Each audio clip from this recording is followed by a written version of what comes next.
step on the floor as a Warrior, to see the fans, to see the familiar faces, the friends and families, it gives you such an incredible feeling of pride. And for me, there's always a little bit of those butterflies before you get out there, but the minute that whistle blows, we're all playing the sport we love.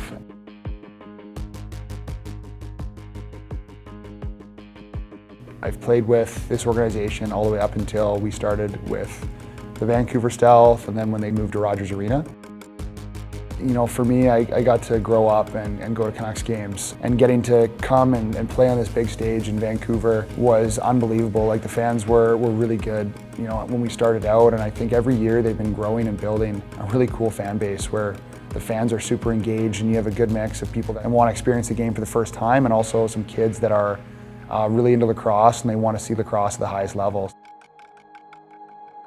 There was a time where I stepped away and I went and played in Saskatchewan. For me, it made a lot of sense because there was a lot of people that I grew up playing with. Something that I've kind of learned the older I've got, like, you're never done learning. Like, you really get to see how some of the great players do things a little bit differently, whether it's the way they prepare before the game or what they do on the floor that makes them so effective. And you know, for me, I just try to soak it all in because I found when I was younger, I got to play with some tremendous players that made me the player I was today.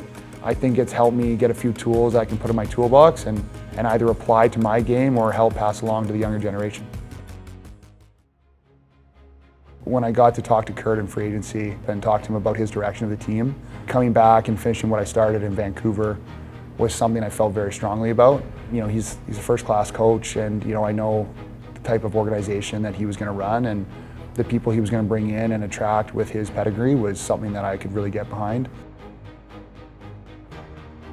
For me, what's important is right now is being back home and playing with, you know, this great group of guys that's been assembled and really making sure that we build things the right way for the future. You know, Vancouver's always been a really big part of where I come from. You know, it's where I grew up, and I definitely think that every year we're building towards something special, and this year's no different. I think we have the right pieces and the right coaches to put up the best product on the floor.